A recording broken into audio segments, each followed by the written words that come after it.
दोस्तों, लाल किताब के उपायों की विशेषता ये है कि जितने भी व्यक्ति हमारे आसपास जुड़े हुए हैं, जो हमारे संबंध हैं, जो प्राणी हमारे साथ जुड़े हुए हैं, उनको भी प्रयोग करके उनके साथ जुड़कर उपाय किए जाते हैं।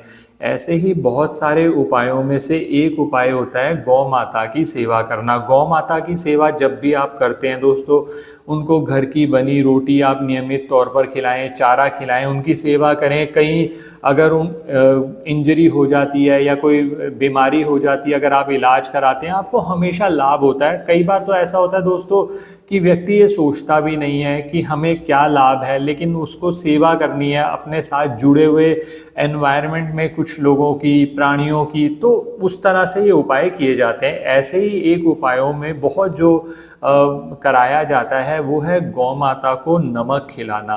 अब इस पर इंटरनेट पर बहुत सारे वीडियोस भी उपलब्ध हैं और बहुत सारी इन्फॉर्मेशन भी है, लेकिन वो वीडियोस और इन्फॉर्मेशन आप खुद चेक करिएगा, उनमें सही जानकारी का अभाव है। यानी कौन सा नमक खिलाना चाहिए, क्या ऐसा फ़ायदा होता है, क्वांटिटी क्या होनी चाहिए, किस दिन पर खिलाना चाहिए, उससे क्या फ़ायदा होगा, ये आपको कोई नहीं बताएगा। वो सिर्फ ये कह देंगे आपको धन संबंधी समस्या आ रही है, शुक्र खराब हो रहा है, आपका कर्जा बढ़ गया है, आप ये करते रहो करते रहो करते रहो करते रहो, आपको कहीं ना कहीं कुछ फ़ायदा होगा।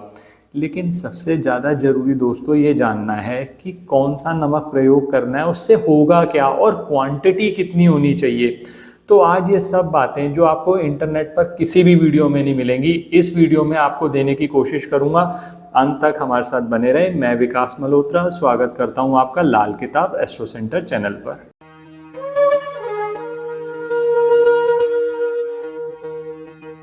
अब दोस्तों सबसे पहले बात कर लेते हैं, गौ माता जो है उसमें माना जाता है कि 33 कोटि देवी देवताओं का वास है। जैसा मैंने शुरू में भी आपको बताया, जितनी सेवा आप उनकी करेंगे आपको कहीं ना कहीं, क्योंकि गौ माता में एक क्वालिटी होती है कि वो आपकी नेगेटिविटी को एब्जॉर्ब कर लेती हैं। कभी भी आप ध्यान से देखिएगा, जो लोग नियमित तौर पर गायों के साथ जुड़े हुए हैं, सेवा करते हैं, वो जानते हैं कि जिस समय पर वो उनके पास जाते हैं वो उनकी नेगेटिविटी को, उनके स्ट्रेस को खींच लेती हैं।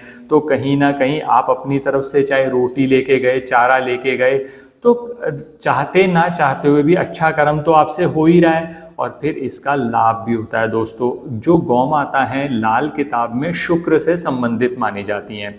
अब दोस्तों, नमक की बात करने से पहले मैं ये आपको क्लियर कर दूं, नमक भी ना दो तरह के प्रयोग किए जाते हैं इस उपाय में। लोगों को ये पता नहीं है कि कौन सा नमक प्रयोग करना है। दो तरह के नमक मुख्यतः प्रयोग किए जाते हैं। एक तो सेंधा नमक। अच्छा, सेंधा नमक भी जो प्रयोग किया जाता है वो डली की फॉर्म में किया जाता है। डली की फॉर्म में आप फोटो में भी देख रहे होंगे, डली की फॉर्म में बहुत आसानी से मिल जाता है। और दूसरा होता है काला नमक। काला नमक भी डली की फॉर्म में यानी सॉलिड फॉर्म में यूज़ किया जाता है। पहले दोनों का अर्थ समझ लीजिए, किस तरह से प्रयोग होता है, इनका क्या पर्पज़ है, पहले वो समझ लीजिए, ताकि जब आप उपाय करेंगे आपको खुद ही समझ में आ जाएगा। उसकी क्वांटिटी बहुत ध्यान से रखनी है, क्योंकि एक्सेस क्वांटिटी से नुकसान हो सकता है।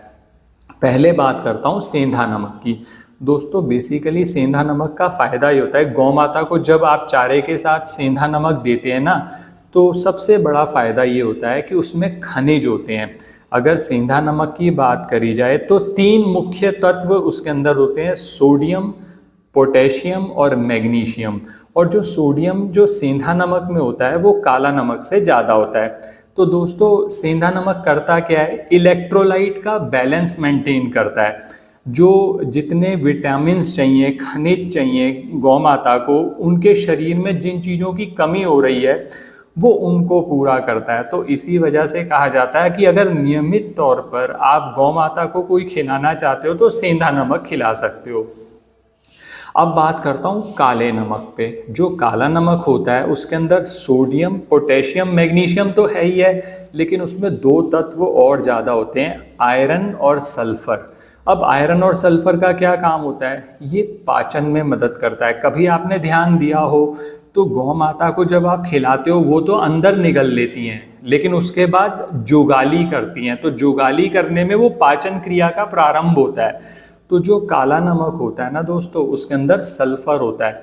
आयरन होता है, तो जो पाचन क्रिया है ना उसको मदद करता है, उसको तेज करने में, उस खाने को पचाने में। और आप जानते ही हैं गौ माता बहुत ज़्यादा आजकल, जैसे कहीं बाहर भी गई, वहाँ पर कुछ किसी ने कुछ खिला दिया, किसी ने कुछ खिला दिया, तो पाचन संबंधी समस्याएं बहुत आ जाती हैं, तो वहाँ काला नमक आपकी मदद करता है। अब एक चीज़ और बता दूं, ग्रहों के हिसाब से सेंधा नमक जो होता है ना उसको हम कहते हैं शुभ सूर्य से संबंधित है, और जो काला नमक होता है ना वो शनि से संबंधित होता है। अब दोस्तों बात करते हैं किस दिन खिलाना चाहिए। मैंने जैसे आपको बताया, अगर नियमित तौर पर आप रोज खिलाना चाहते हो तो आप बाकी सभी दिनों में शनिवार को छोड़कर आप सेंधा नमक का प्रयोग करो। सेंधा नमक आप गौ माता को चारे के साथ मिलाकर, जहाँ पर गौ माता खाना खाती है, जो उनकी जगह है गौशाला में, या फिर आपको कहीं बाहर मिल जाए तो वहाँ पर आप रख लीजिए, गौ माता उसको चाट लेंगी जितना ज़रूरी है। कई बार क्या होता है कि हम क्वांटिटी भी थोड़ी बहुत ज़्यादा कर देते हैं, लेकिन गौ माता फिर उसको एडजस्ट करते हुए कर लेंगे, लेकिन बहुत ज़्यादा क्वांटिटी दोस्तों नहीं करनी है आपको, क्योंकि सेंधा नमक की अगर ज़्यादा क्वांटिटी करते हैं तो फिर डाइजेशन से संबंधित इश्यूज आ जाते हैं। ऐसा भी बहुत बार देखा गया है कि दूध की मात्रा कम हो जाना, या फिर गौ माता में हाइड्रेशन से संबंधित समस्याएं हो जाना, ये भी देखी गई हैं। अब क्वांटिटी कितनी रखनी चाहिए, चाहे सेंधा नमक हो चाहे काला नमक हो, उसकी क्वांटिटी मैक्सिमम टू मैक्सिमम आप 5 ग्राम रखिए, यानी छोटा सा टुकड़ा लीजिए वो ही दीजिए। क्योंकि क्या होता है कि आपको ये नहीं पता कि आपके जाने के बाद कोई और खिलाएगा या नहीं खिलाएगा। अगर आपको पता है कंफर्म तो 5 से 8 ग्राम तक भी आप खिला सकते हैं, इससे ज़्यादा नहीं खिलाना, नहीं तो वो नुकसान करेगा। ये ज़्यादा ध्यान रखिएगा कि जो चीज़ नुकसान करती है उसको अवॉइड करिएगा। तो ये तो बात करी मैंने सेंधा नमक की। अब काले नमक पे आ जाते हैं। काला नमक जो है वो आप शनिवार के दिन खिलाइए, क्योंकि शनि से पहली बात संबंधित है। फिर शनि और शुक्र, क्योंकि गौ माता जो है वो शुक्र से संबंधित मानी जाती हैं, तो आप शनिवार को खिलाएंगे तो क्या रहेगा कि पाचन क्रिया वो बेटर हो जाएगी। जो आयरन और सल्फर मिलेगा उससे पाचन भी बढ़िया हुआ। पेट के अंदर गौ माता के जब कीड़े हो जाते हैं, तो जब काला नमक आप खिलाते हो ना तो वो कीड़ों का नाश हो जाता है, तो उससे भी फायदा हो गया, उसकी पाचन क्रिया भी अच्छी हो गई, उसके स्वास्थ्य में भी सुधार आ गया। तो ये सब चीज़ें करी जा सकती हैं दोस्तों। तो एक बार फिर रिपीट कर दूं, शनिवार को छोड़कर आप सेंधा नमक का प्रयोग करिए चारे में, और शनिवार वाले दिन आप काला नमक का प्रयोग कर सकते हैं। ये दोनों चीज़ें जब आप नियमित तौर पर खिलाएंगे ना तो आपके शुक्र ग्रह के रिजल्ट अच्छे हो जाएंगे।